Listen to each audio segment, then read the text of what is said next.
All right, recording. Okay, good morning, everyone. Okay, so we have collected the work for today, and now we're going to go through and we're going to begin to review the skills for this chapter. And I want to remind you that cumulative review that starts on page 224, questions 1, 2, 3, 5, 8, and 10 are your extra credit project. And they start on page 224 and go for about 4 pages in there. It's the end of this particular chapter. After the chapter test, there's a cumulative review test, and that's going to be the review here. It will set you up for the skills that you need to review for the midterm test for this class. Okay? Now, having said that, we're going to begin to look at skills that we have covered in this chapter. See if I can do this without dropping everything. Okay, so first of all, one of the skills that you have to do is identify where the vertex is and identify the graphing points necessary in a quadratic equation. All right, so here they are down here. Yeah, so let's look at this first one. X squared plus 8x plus 21. Is that a perfect square? Is this a perfect square trinomial? How would you know? That's what Algebra 1 did this week. All right, first of all, what's half the middle term? 4. Is 4 times 4 16? Yes. No. Therefore, 4 times 4 is 16, but that's not a 16. Right? Okay, so if I were doing this equation, I would have x squared plus 8x plus 16 plus 5, and then all of this is a perfect square. Right?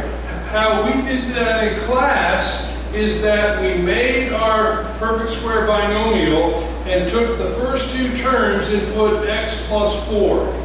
Then we said that because this is 1x, then the last number is 16.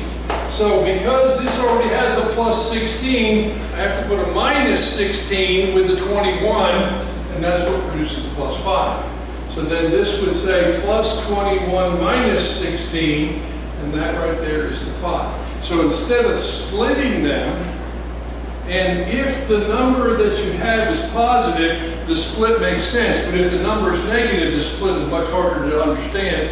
And so it's just easier to say that there's 3 terms here, but because I only use 2 terms, I have an extra 16, and so I have to have a plus 16 and a minus 16 so that I have 0 change. All right, so that equals this. Now, where is the vertex of this form of that function? The vertex is the opposite of this number, the same as that number, and so the vertex is going to be at -4, 5.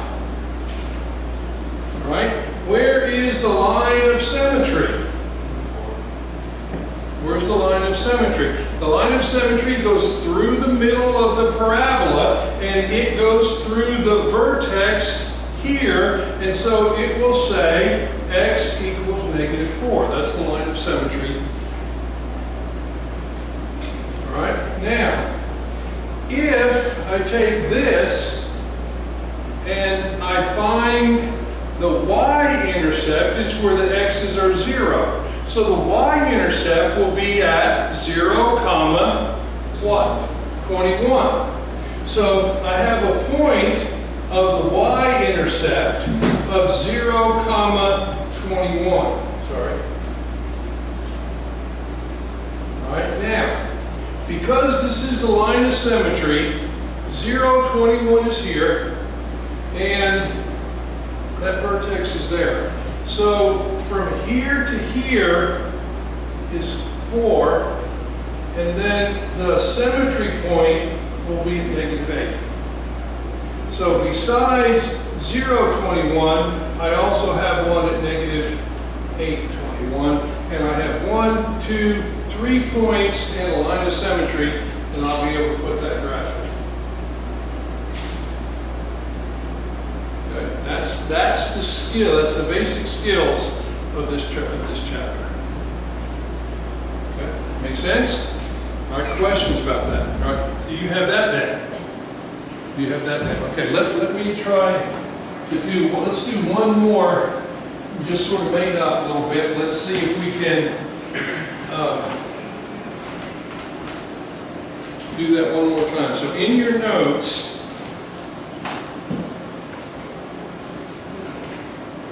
let's say that I have x squared minus 4x minus 1 equals 0. That's my equation. Okay, now I need to change this into vertex form. So what am I going to do here? X minus 2. All right, take half the middle term and say x minus 2 quantity squared. Okay, now at this point, what is the third term in this perfect square binomial? 4. It's a 4. So therefore I have a plus 4 here, so that means I have to do a minus 4 so that I have a 0 change. That makes this minus 5. That make sense? Okay, just very simple. Because I only use 2 terms, my middle term was additional, and so because it's positive 4, I have to add a negative 4 also, so that I have a 0 change. And now this simplifies to the same values as what this was with a minus 1 there. Okay, now from here I can find my vertex. Where's the vertex located? The vertex is at same number, opposite number. So the vertex is at 2, comma, negative 5. That's the vertex. All right, where's the line of symmetry? 2. X equals 2. Right now, we'll go up to the original and say that the y-intercept is going to be at 0, comma, negative 1, right? Because when this is 0 and this is 0, so 0, comma, negative 1. I'm almost out of ink in this one. Let's see if this other one's any better. All right, now, in order to find the third point, what I like to do is get these down, right? So I have 2, negative 5. I've got that point. I have the line of symmetry. And then I have something at 0, negative 1, which is right here. Okay? This is at 2. All right? So how far is it from the line of symmetry over to the x-axis? It's 2. So therefore I have to go 2 in this other direction to get the line of symmetry, which will make it 4, comma, negative 1. That's the other point. That's how I think of it. Does that make sense?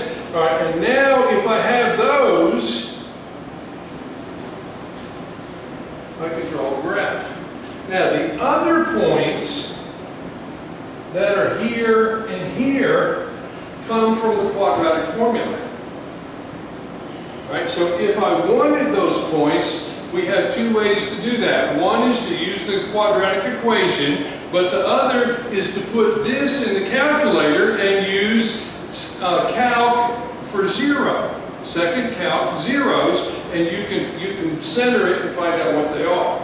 Because I made this up, I would guess that these are not going to be whole numbers, right? So let's do that. Let's do that problem.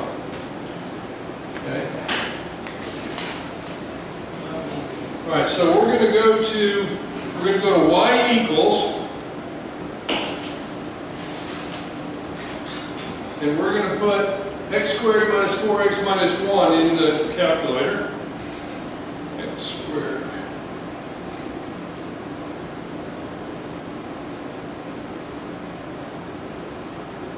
All right, now after you get it in there, let's look at it by looking at graph. All right, and if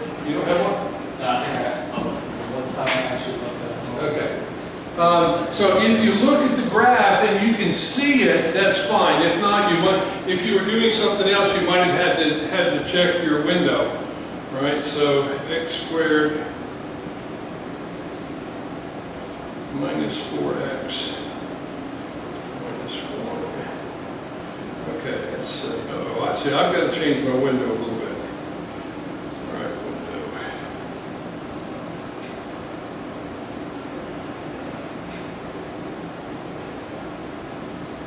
All right, that's better. Okay, now how do we find the zeros? All right, we're going to go second calc, and we're going to use number 2, which is zeros. And what that's going to do is that's going to put a cursor that's blinking, and you need to use the left and right cursor to get to the left side, which will be above the x-axis. So move the cursor back till it's above the x-axis, and you press enter. All right, that's going to, if you have a newer calculator, that gives you a line. But that sets the left boundary. Now use the right cursor to get below the x-axis and press enter again. All right, and if you have the newer calculator, it shows you, and then what you're telling the calculator is between those two lines, tell me where x equals 0. Or where y equals 0, not x, okay? So now when you press enter again, it's going to say that it's at 0.236. Right? What? Negative 0.236. So therefore, the x value of one of the zeros, one of the solutions, is negative 0.236, and then it's comma 0, right? Because we found the x. Now, how do we find the other one?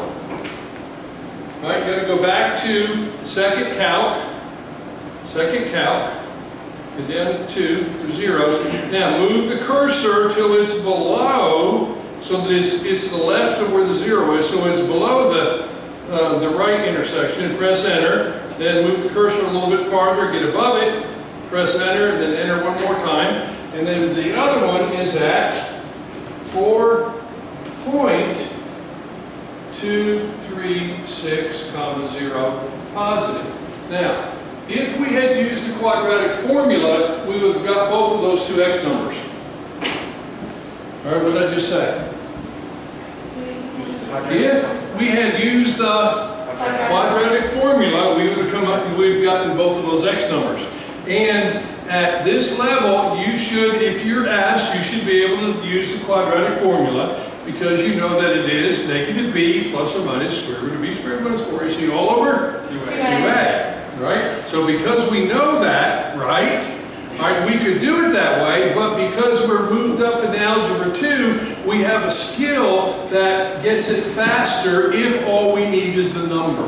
If we have to prove that we can use the quadratic formula, then you can't do this, you got to do it the long way. Okay, so it's two different reasons for having a test. If the test is what's the values, then you can use the calculator, but if you're proving that you can still use the quadratic formula, you have something else. So now I have points, I have the points here and here. All right? And if I was really lazy, I could have actually sort of estimated it from the graph. If I had to do that. But for your purposes, the test is concerned, you're going to have to give me the points. So you're going to have to give me what this point is, and this point, those are the solutions. You're going to have to give me the vertex, and you're going to have to give me the y-intercept. That's what the book wants. I also look for this other point, because that's a good skill. Right? So here I have 5 points. The 5 points, and then you just draw as best you can a nice curvy line through it. Okay? Now, all right, so now we have to do a little more complex issue. All right, so now we're going to go back over to here, and I'm going to try to erase this board. All right, now, the quadratic formula will work at any time. Completing the square, taking half the middle term, only works when the x squared is 1. So when I have a problem like this, I have a different issue. But we have another skill. We have a way to find the x value if this is not 1. If this was 1, the x value would be half the middle term. But in this case, it's negative b over 2a from the quadratic formula. So therefore, in this case, I have negative 11 over 6, comma, whatever the equation says that is. Right? That will be the vertex. Now we'll come back and calculate that, but that's what this means. The function, when you replace the x with whatever that number is, in this case, negative 11 over 6. Okay? Now, the line of symmetry I already know. It is x equals negative 11 over 6, which is almost negative 2. All right? Now, you can also, from this, I can get the y-intercept. Where's that located? 0? 0, negative.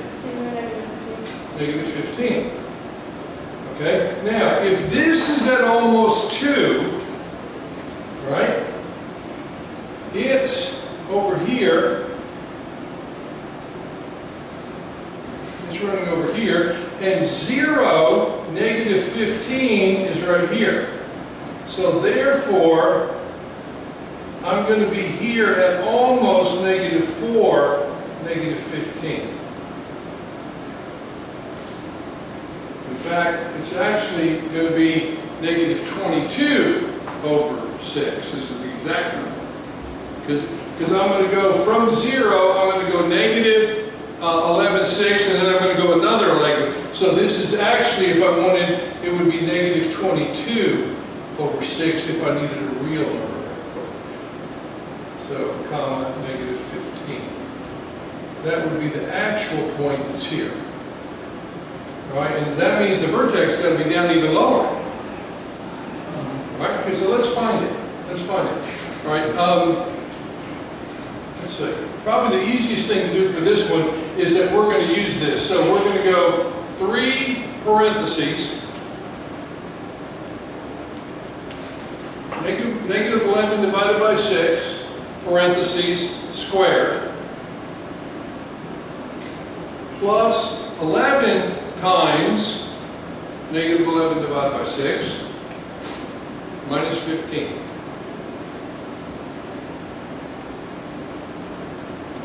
Negative 25.08. All right. Do a math frac on that. Tell me what you get. It may not work. Negative 301 over 12. Negative 301. Negative 301 divided by 12. 301 Negative 301 divided by 12. divided by 12. Okay.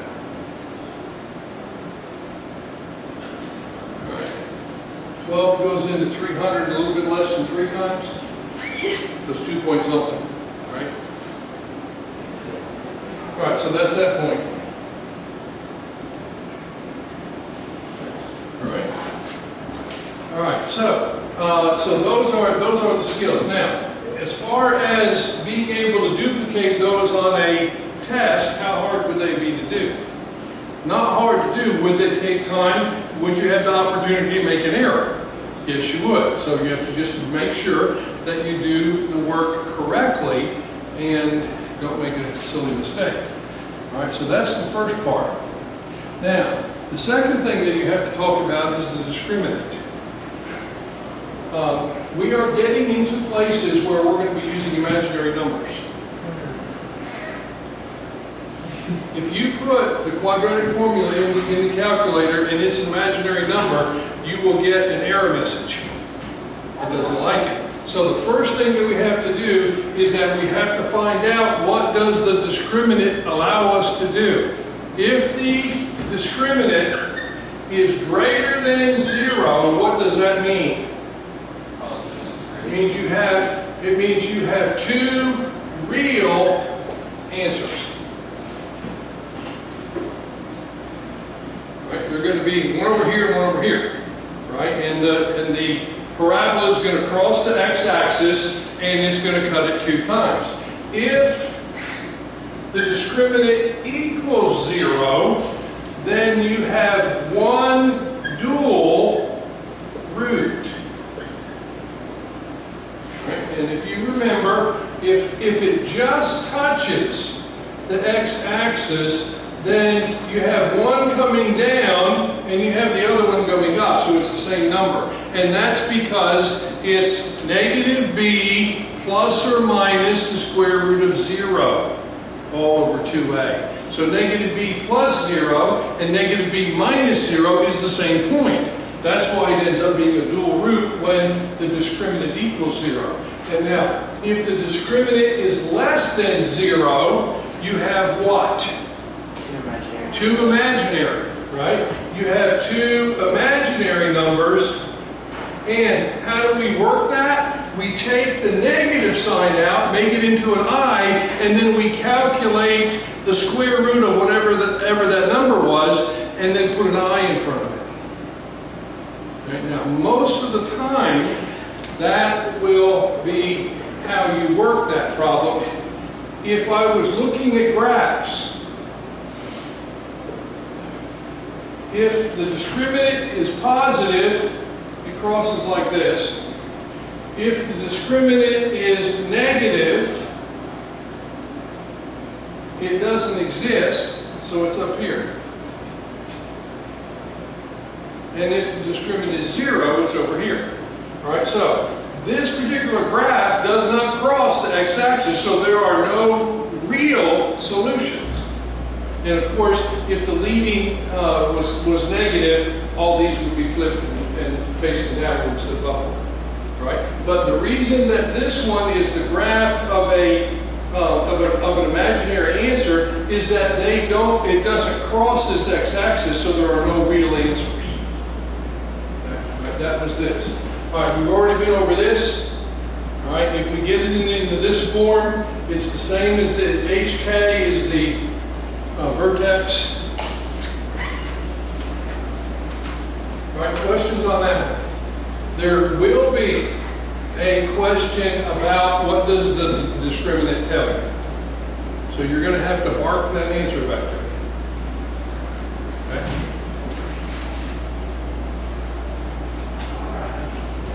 Okay. So here is an example. And I want you to look at this one here. You see this 3 out here? This 3 affects how fast the graph goes up or down, because usually that's a 1, because we have 1x squared. If the x squared is something other than that, then what happens is this is still the vertex. The vertex is 5, positive 7. But from that point, from the point 5, 7, which is here, we normally go over 1, up 1. All right, you with me now? All right, so if I go over 1, up 1, when this is 1, I go over 1, up 1 times 3, because that's a 3. So I'll go over 1, up 3, and then normally I go over 2, up 4. Now I go over 2, up 4 times 3, which is up 12.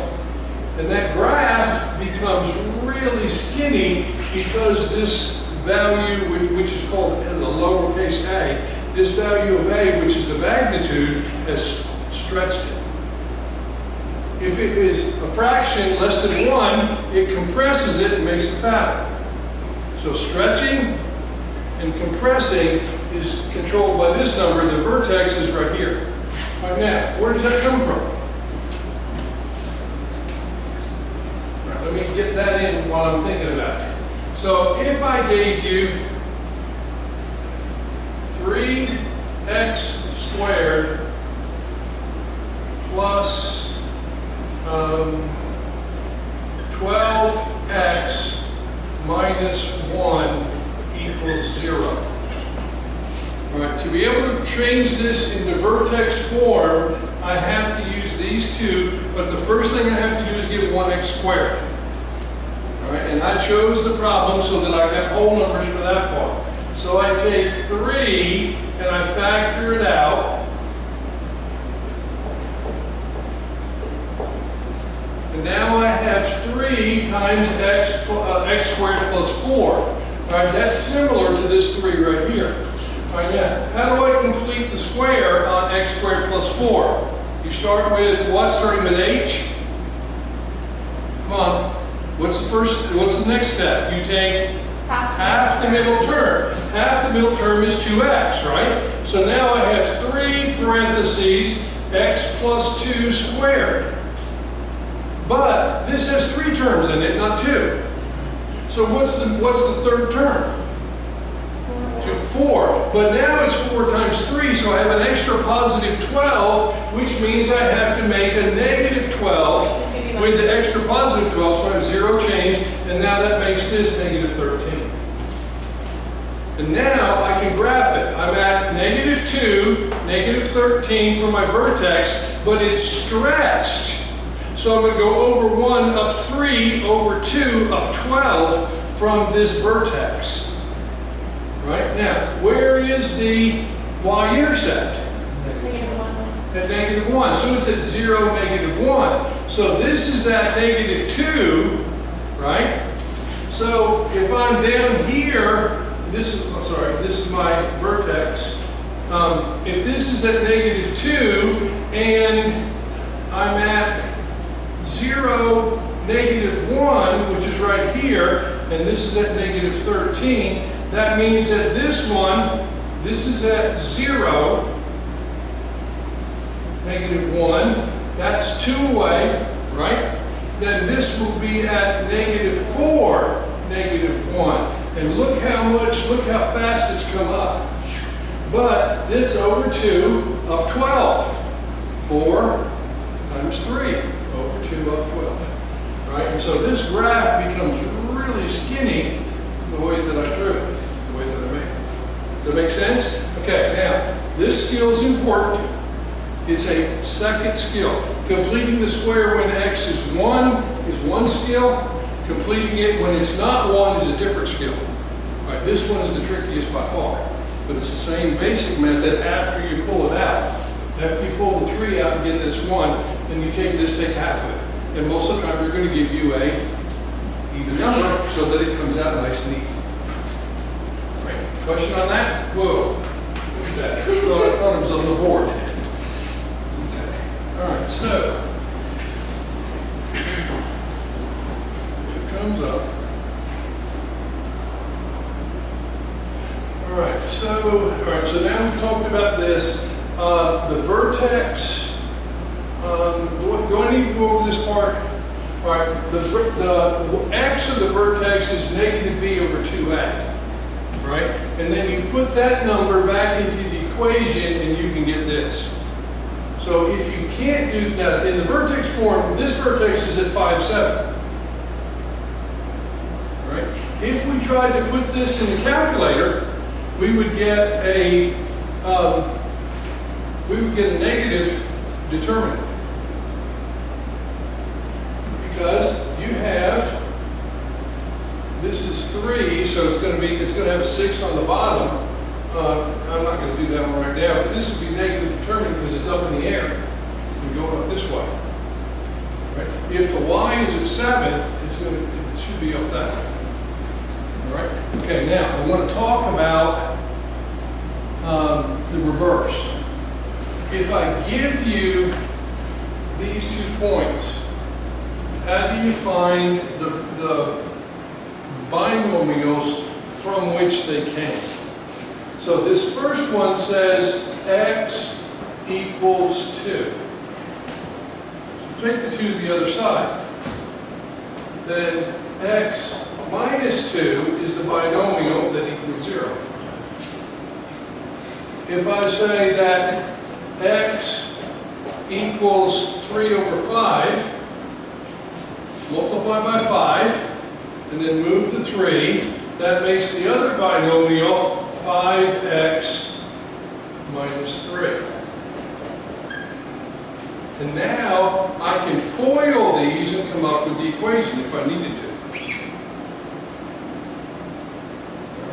So the equation is 5x squared, and at the end is plus 6, and then I have a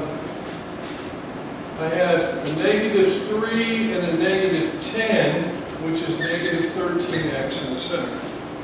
That was my original equation. There it is right there. You take these two, multiply here, so that gives you that. Now from here, where's the vertex? Negative b over 2a, which will be 10, 13, so it's going to be at 1.3. Right? Not a whole number, but, you know, sometimes life is not good. Right? So it's not a whole number, and so if I put x as 1.3 in my score button, and then put this equation in my base, I can actually find out what the y is. And I did that, and I think it comes out to 6.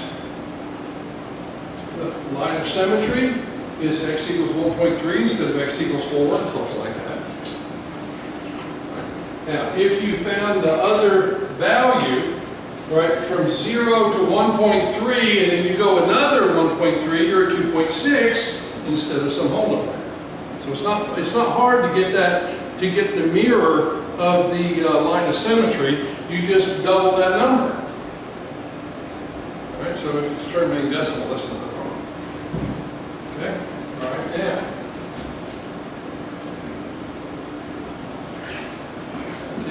This field. X squared minus 14x plus 58. All right. We were told that these were the values. All right. So let's see if we can do that. What is b squared minus 4 times a times c, which is 58? So 14 squared minus 4 times 58. What is that in the calculator? Negative 36. Okay, because it's the square root of negative 36, it becomes the square root of 36i, which is just 6i.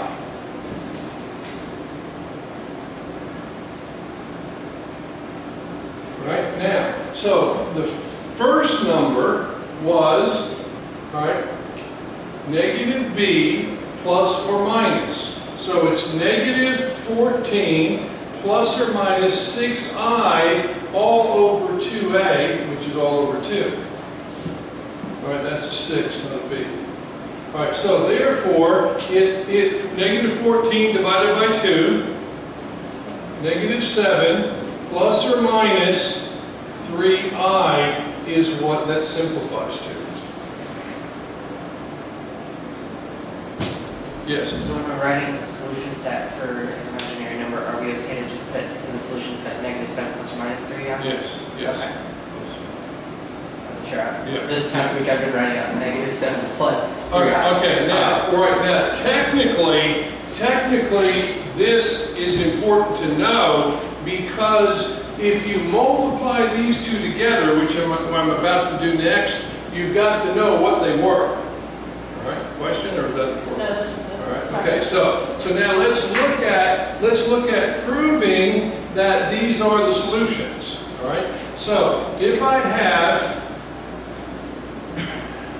wait a minute, I'm sorry, I also have made a mistake there because it's negative 14, so the opposite, that should have been positive 7 there. But anyway, so if I have 7 plus 3i times 7 minus 3i. Okay, these are conjugate binomials, right? So the first term is 7 times 7, which is 49. 21. And then the inside is going to be positive 21i. The outside is negative 21i, and then negative 3i times positive 3i will be negative 9i squared. But what is I squared? I squared is negative 1. Right? So this right here replaces that, and we end up with 49 plus 9. Right, so when these square, and I think what I forgot here was, it doesn't have to be an X in there. Oh, I know what it is. Never mind. I know what it is.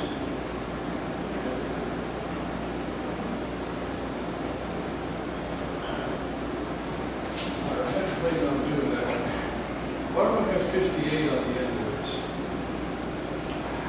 Oh, okay. I know why I did that. I was doing the wrong thing. I've got to replace the X with that. So this, when I put the X in here, I'm going to have this squared, which is going to be 49 plus 2 times 21, which is 42i, plus 9i squared, and then I'm going to have negative 14 times 7 plus 3i, and then the plus 58. I have to see whether that's 0. So 49. This is negative 1, so that'll make this negative 9. And when I multiply these out, I get this. Multiply these out, I get negative 42, which happens to cancel that. And then plus 58. And so I have 58. And these two added together, that gives me the 73. And then I have 42 cancel. Where's the X squared? Oh, the X squared is on the end.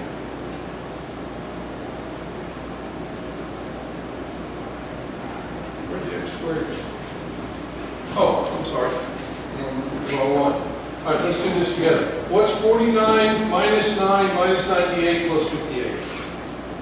Do that in the calculator. 49 minus 9 minus 98 plus 58. 0. So that 0 plus this 0 makes them 0. So therefore, this equation, when these are the values, will produce 0 equals 0. So that is one of the solutions. And had I used, instead of plus, had I used minus, then these two signs would have reversed, and it still would have produced 0 equals 0. So proving that the imaginary number is part of the actual solution is a little bit trickier. And I hadn't planned on doing that, although I had it there, because our book doesn't have us do that right now. Aren't you glad? That's an algebra. That's college algebra. Okay. All right, sorry. All right, so I probably should have skipped it. Whoops, did that again. There it goes. Just in time. Okay, so, very good. All right, now.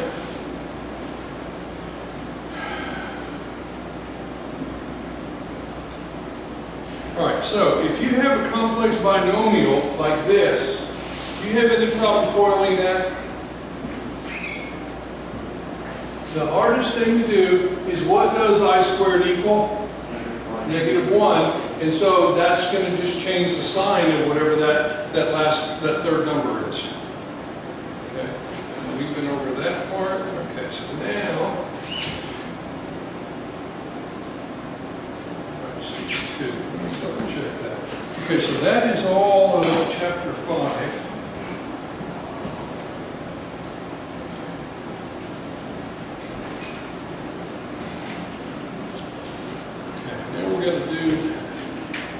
So, are any questions on chapter 5? All right, did that help you a lot? Okay, good.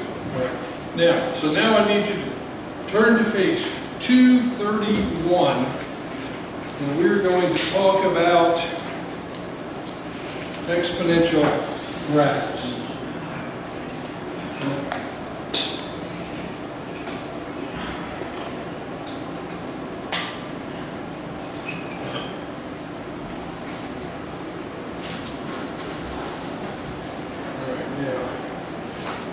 One of the reasons that I got ahead by a week was so that, number one, we could slow down like we just did and go back over those skills in chapter 5 in more detail. And then I can begin to introduce the next skill, which is exponential functions. Okay? All right, so what I'm doing right now is going to be a little bit ahead of what the plan was, but it's going to give us time to figure out what this is. Okay, so the first thing that we're going to have is we're going to have x. My pen is dead again. All right. The function of x is going to be base number with the exponent variable up there. All right, and usually there's a number in front, but for the time being, just like with the x squared, we start with 1x squared and then move to the higher one. This is going to start at 1 to begin with. Okay, so let's take an example. And let's say that f of x is equal to 2 to the x power. Okay? Now, so we're going to graph points of x. We're going to graph 1, 2, and 3, and then -1, -2, -3, but also we're going to graph 0. Okay? Now, what is 2 to the 0 power? The answer is 1. It's 1. So that means whatever this graph is, it's going through the point 0, 1. Right now, we're not going to do that, but suppose this had been 5. What is 5 to the 0 power? 1. What is 3 to the 0 power? What is -2 to the 0 power? 1. Okay, so all of those things are going to go through this point 0, 1, unless the a changes it, or unless I have another number out here. Okay. So in the basic graph, which is called the parent graph, right, it's going to go through that point. Okay, now we're going to go back and just work with 2, with 2 to the x power. So what happens when x is 1? What is 2 to the first power? 2. So when x is 1, I'm right there. Not hard, right? Okay. Now, but let's stop and think. Suppose that this base was 4. What is 4 to the first power? 4. And so if I go over here and I look and it's up here at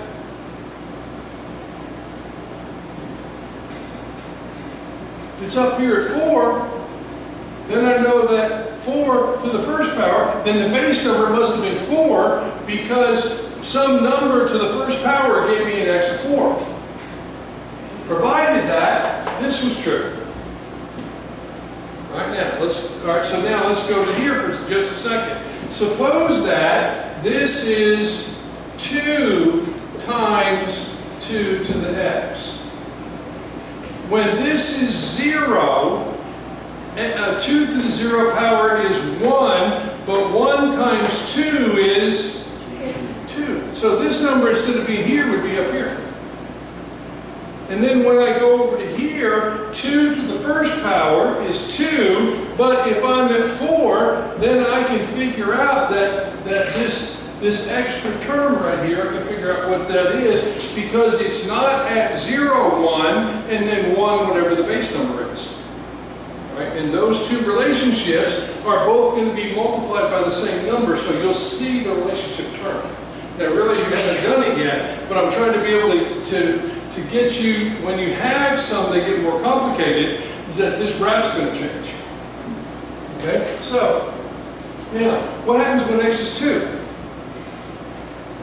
What's 2 to the second power? 4. Right?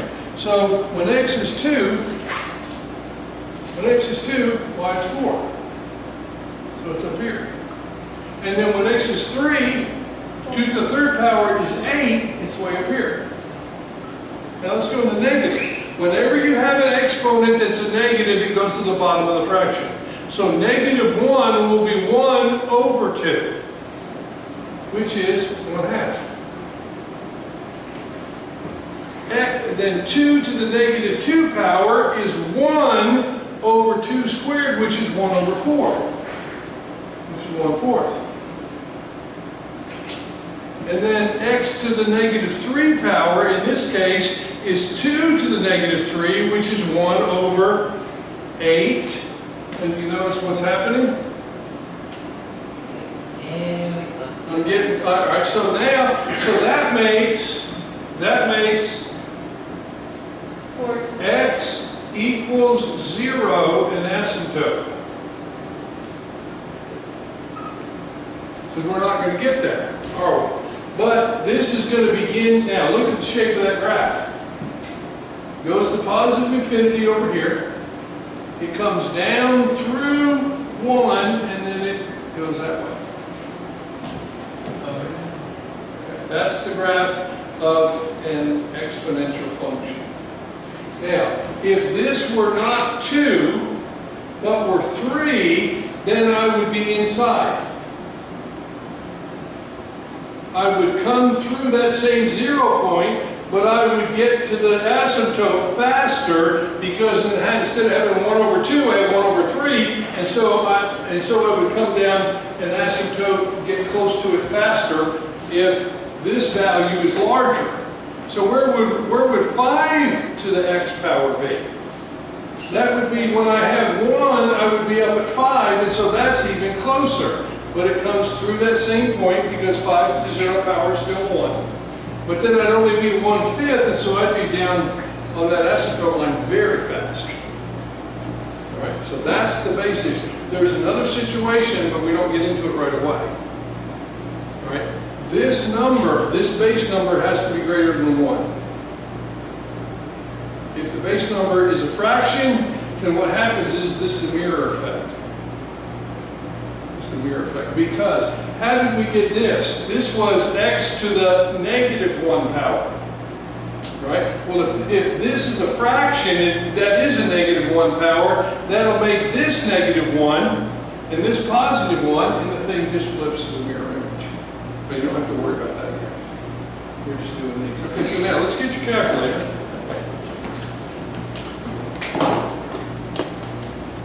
And go to y equals, get rid of that equation that you got there by clearing it, and then let's put 2 raised to x. 2 raised to the x power, and then look at it in your graph. Oh, wow, that's nice. Okay. Now, if you wanted the values, press second table and look at the table of values.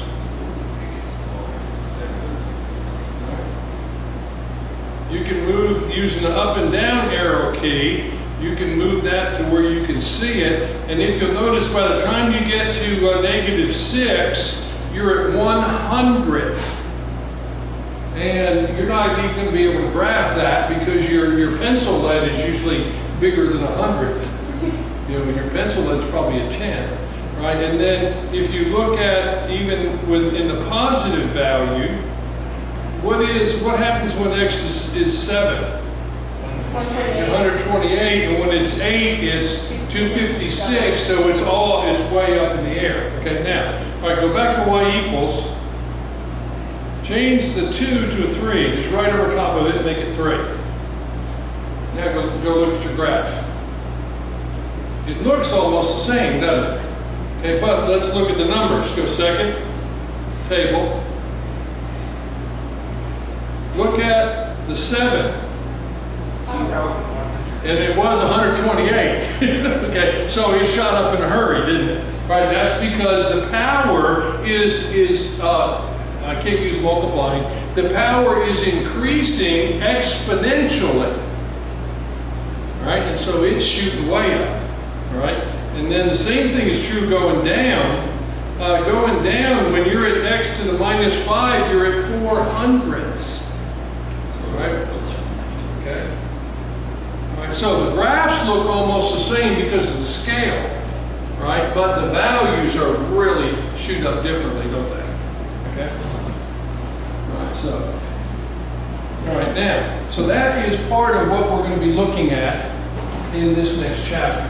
Okay, so now let's get your textbook out and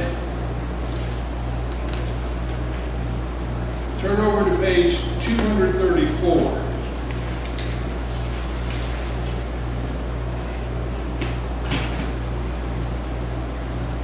All right, now, in problems 234, it says evaluate the expression. How would you do that? You just put it in the calculator, right?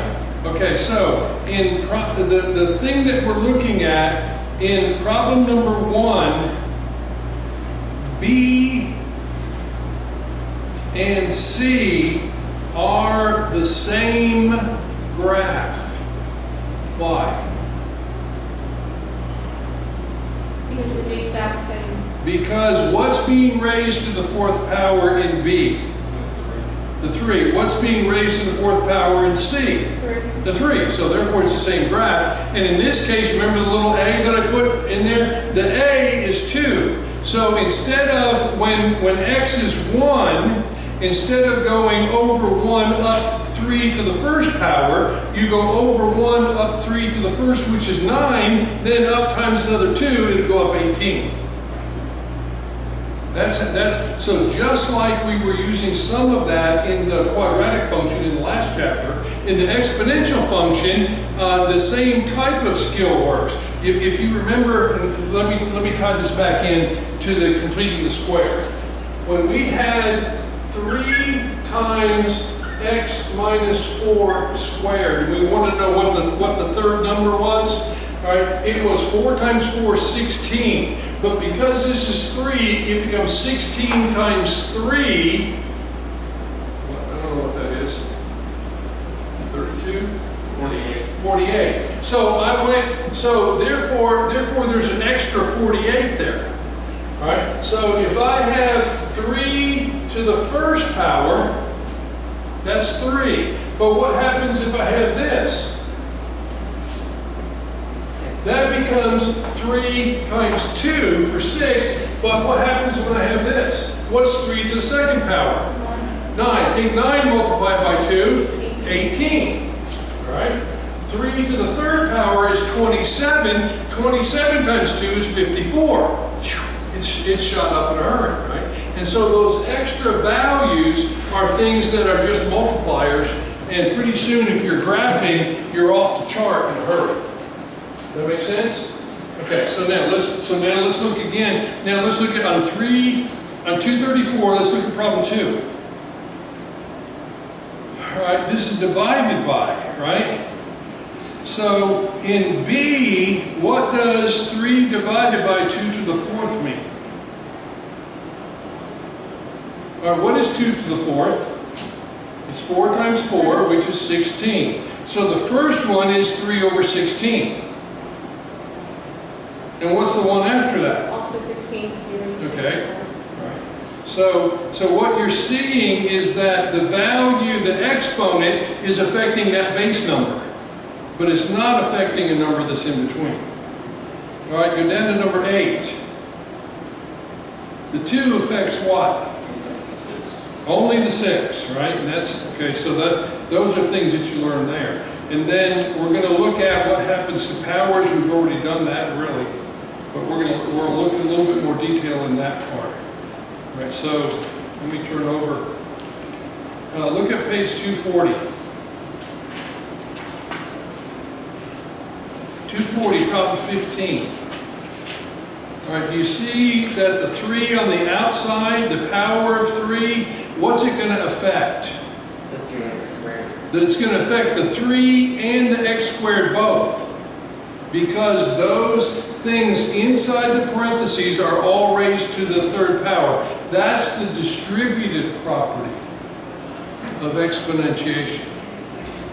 Okay, now, in 16, the 3 affects what numbers? The 5 and x squared. The 5 and the x squared. So now what is 5 to the 3rd power? 125. So this is 125x to the 6th over 100 x to the fifth, and then you simplify that with our exponential rules, all right, which we'll get into. Okay, now, all right, look at 27. How many 3's are in the top? 723. How many 3's are in the bottom? 721. So how many can you cancel out? 721. And how many's left? 2. So what's 3 to the second power? 9. Got it. Ooh, that's nice. Right? See? Now, see, when you understand what exponentiation is about, that turns out to be an easy problem to solve, doesn't it? Okay, now the one that gets everybody. All right. So what is this value?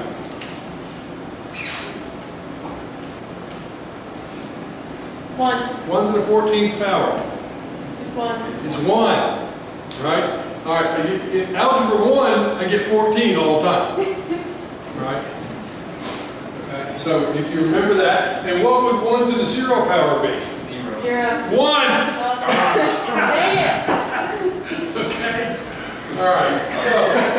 So what we're going to end up doing in this class is that we're going to begin to look at what a exponential graph looks like. And then later on, what we're going to find out is that that graph can move.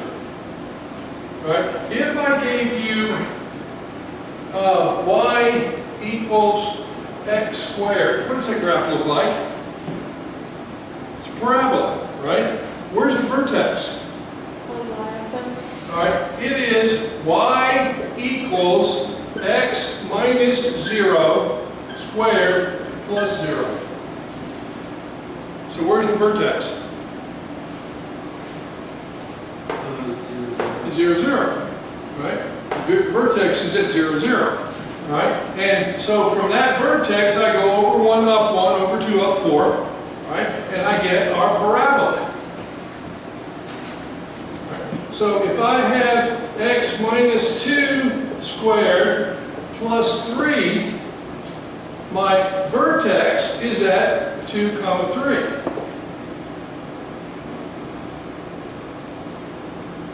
And from that point, I go over 1, up 1, over 2, up 4, because my exponent over in the front of this is 1. Right? And we're going to find that the graph